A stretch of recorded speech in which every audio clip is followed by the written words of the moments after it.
ꯉꯁꯤ MMSA ꯀꯂꯦꯛꯁꯟꯒꯤ ꯃꯥꯏꯀꯩꯗꯒꯤ ꯃꯤꯌꯥꯝꯒꯤ ꯄꯨꯛꯅꯤꯡ ꯈꯨꯔꯨꯝꯖꯔꯤ ꯍꯧꯖꯤꯛ ꯅꯨꯡꯊꯤꯜꯒꯤ ꯄꯨꯡ 2 ꯇꯥꯈꯤꯕꯒ ꯂꯣꯏꯅꯅ ꯑꯈꯟꯅꯕ ꯄꯥꯎ ꯈꯔ ꯄꯤꯖꯔꯤ ꯂꯨꯄꯥ ꯀꯣꯇꯤ 350ꯒꯤ ꯁ꯭ꯀꯤꯝ ꯑꯁꯤ BJPꯒꯤ ꯋꯥꯀꯔ ꯈꯛꯇꯒꯤꯔꯥ ꯍꯥꯏꯕꯁꯦ CMꯅ ꯃꯤꯌꯥꯝꯗ ꯈꯪꯍꯜꯂꯤ ꯏꯃꯥ ꯆꯥꯝꯆꯨꯝꯅ ꯅꯤꯄꯥꯟ ꯚꯣꯠꯀꯤ ꯈꯨꯗꯣꯡꯆꯥꯕ ꯂꯧꯕ ꯅꯠꯇꯦ MLA ꯕꯣꯝꯆꯥ ꯇꯦꯡꯕꯥꯡ ꯄꯣꯂꯞ ꯈꯨꯠꯁꯤꯟꯅꯈ꯭ꯔꯦ ꯍꯣꯁꯄꯤꯇꯥꯜꯗ ꯔꯥꯖꯅꯤꯇꯤ ꯁꯥꯔꯛꯀꯅꯨ ꯑꯅꯥ ꯂꯥꯌꯦꯡꯁꯪ ꯑꯣꯏꯅ ꯊꯝꯁꯤ committee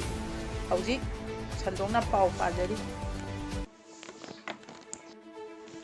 chief minister women economy development scheme ꯑꯁꯤ BJP ꯈꯛꯇꯒꯤ ꯁ꯭ꯀꯤꯝꯂꯥ MLA ꯃꯤꯅꯤꯁꯇꯔ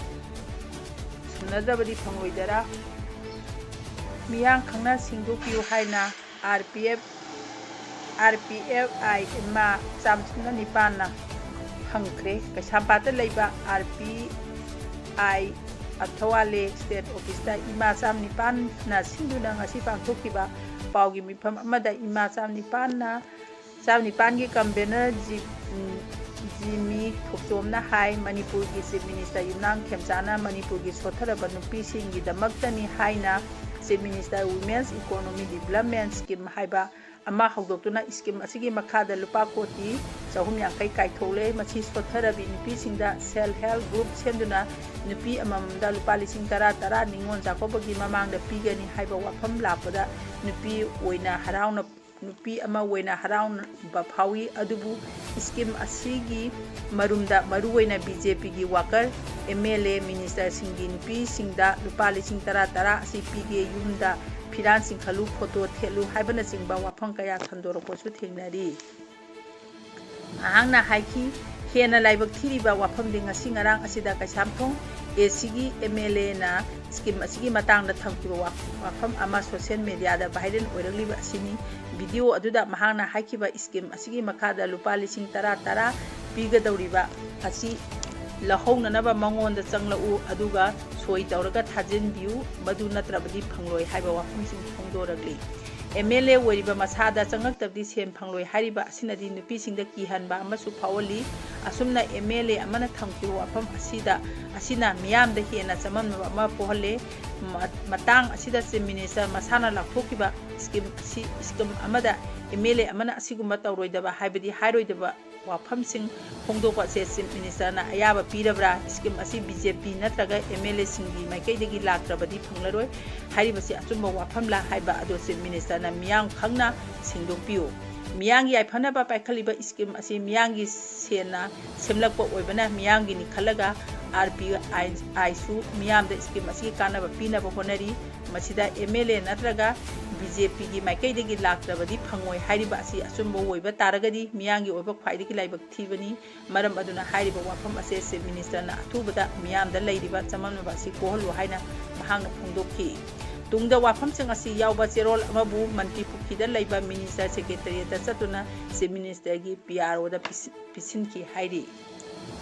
ꯍꯧꯖꯤꯛ ꯃꯈꯥ ꯇꯥꯅ ꯄꯥꯎ ꯄꯥꯖꯔꯤ ꯍꯣꯁꯄꯤꯇꯥꯜꯗ ꯔꯥꯖꯅꯤꯇꯤ ꯁꯥꯟꯅꯔꯛꯀꯅꯨ ꯑꯅꯥ ꯂꯥꯌꯦꯡꯁꯪ ꯑꯣꯏꯅ ꯊꯝꯁꯤ ꯀꯝꯃꯤꯇꯤ ꯗꯤꯁꯇ꯭ꯔꯤꯛ ꯍꯣꯁꯄꯤꯇꯥꯜ ꯑꯁꯤ ꯕꯤꯁꯦꯝꯄꯨꯔ ꯗꯤꯁꯇ꯭ꯔꯤꯛꯇ ꯅꯠꯇꯅ ꯊꯪꯅꯅ ꯂꯩꯕ ꯗꯤꯁꯇ꯭ꯔꯤꯛ ꯍꯥꯏꯕꯗꯤ ꯆꯨꯔꯆꯥꯟꯄꯨꯔ ꯀꯥꯡꯄꯣꯛꯄꯤ ꯑꯃꯗꯤ ꯀꯛꯆꯤꯡ ꯗꯤꯁꯇ꯭ꯔꯤꯛꯀꯤ ꯑꯅꯥꯕ ꯀꯌꯥ ꯂꯥꯌꯦꯡꯕꯗ ꯍꯥꯟꯅ ꯐꯃꯨꯡ 50 ꯂꯩꯔꯝꯕꯗꯒꯤ ꯂꯥꯌꯦꯡꯅꯕ ꯄꯨꯈꯠꯂꯛꯄ ꯑꯅꯥꯕ ꯀꯌꯥ ꯂꯥꯌꯦꯡꯕ ꯐꯪꯗꯕꯗꯒꯤ ꯐꯃꯨꯡ 200ꯗ ꯑꯞꯒ꯭ꯔꯦꯗ ꯇꯧꯅꯕ ꯒꯚꯔꯟꯃꯦꯟꯠꯗ ꯀꯨꯝꯖꯥ 2025ꯒꯤ ꯗꯤꯁꯦꯝꯕꯔ ꯑꯃꯗ ꯑꯣꯔꯗꯔ ꯊꯣꯛꯂꯛꯈꯤꯕꯅꯤ ꯃꯔꯝ ꯑꯁꯤꯅ ꯍꯣꯁꯄꯤꯇꯥꯜꯗ ꯔꯥꯖꯅꯤꯇꯤ ꯁꯥꯟꯅꯔꯛꯀꯅꯨ ꯑꯅꯥ ꯂꯥꯌꯦꯡꯁꯪ ꯑꯣꯏꯅ ꯊꯝꯁꯤ ꯍꯥꯏꯅ ꯗꯤꯁꯇ꯭ꯔꯤꯛ ꯍꯣꯁꯄꯤꯇꯥꯜ ꯃꯦꯅꯦꯖꯃꯦꯟꯠ ꯀꯝꯃꯤꯇꯤꯒꯤ member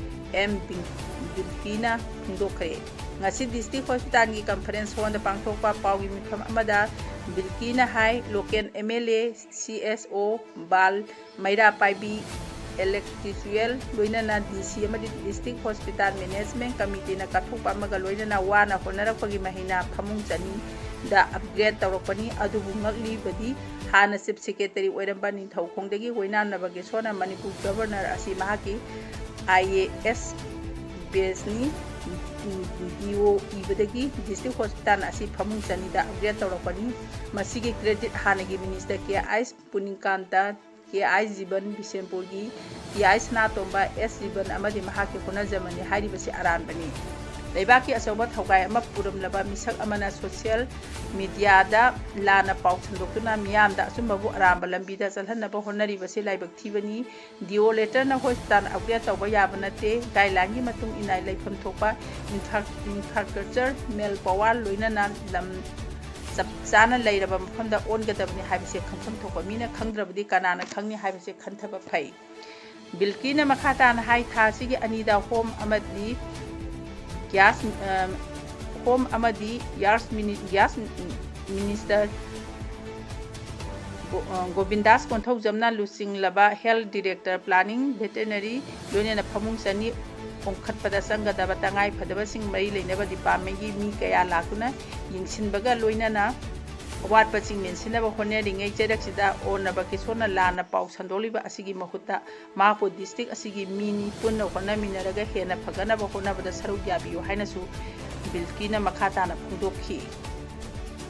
haudi makhata na pau sandona pajari Manipur Civil Service Combined Competitive Examination MCSCCE lisingani sumna kungani thoida mai paglaba Harvard School sanga ngai dagi haurakba mai roi taranga ngasi school asigi management amadi staff na taran opagi thoram ama pangthokre school asida tamlamba mai roi singa masigumba competitive exam asida mai paglaba haibase masak mai pakpa natana mahaki imung manung amadi school asigi image amasung reputation hena phagalambani haina Harvard School gi principal Kaithel Lakpam Tikena Phungdokre Harvard School gi auditorium da pangthoki by ex Harvard Tichian Tranga Opogi Thorom aduda Manipur Civil Services MCS ahum Manipur Police Services MPS taru Manipur Finance Service MFS ama SDC Mari Amadi Manipur Secretariat Service ama yauri Thorom aduda Kaithel Lakpam Tikena hai ngasi ase Harvard Tian family gi woina yana nungai ba mati sakthok ngai oiba numit amani Manipur Public Service Commissioner lauba state asigi awang ba thaki competitive examination asida school asida gi haukiba mairoi singna singthaningai oiba mai palokba ase tarai ba thabak natte punam ase makoi gi honaba kanba khangba kanba determination leiba discipline leiba amadi oja singi lam jing lamtak adunani school asigi founder ke Dr. K. Nabasandra gi miyang sanba ising makhada school asigi oja amachung staff sina ningthina support amadi cooperation pibadagi aikoi gi mairoi sing asi aikoi gi school asida masigi academic excellence ki traditional asi leptana maintain tawraga lagli school asina hek horapadagi institute asigi basic goal haibadi discipline amadi character fajaba yawba academic excellence asi ngakuna lali masigi value ase school asigi dagi pass tawkiba mairoi khudi makta chenki amadi ngasi mai paliba sisu madugi idea gi reflection amani school asidagi haukiba ngasi mai paglaba sing asina institute asida tabliba mairoi singda soba inspiration amadi motivation we hauragani punama asi credit asi khumpham hanba naidraba Harvard School gi legacy asibu wangna thagaliba school asigi oja sing mairoi sing amadi school asigi founder oja ke nabasandagi lamjing lamtak makhadani haibada haiman bathokloi mairoi wiringai matamda thawai hakjang yauna honarakiba kaya ado amu leiba miyangi seba tawbadasu thawai yauna amadi thamoi sengna honarakani haibagi thajaba lei nakoina duty tawbada challenge amadi pressure kaya mayoknarakani adubu thawna handaba amadi asumba judgment aduna khudimak adu mayoknaduna samajigi yaifanaba thabak tawrakani haibagi thajaba thami loinana nakoigi natung tarapa punsida hena mai pakpa oiba oisino haina phungdokki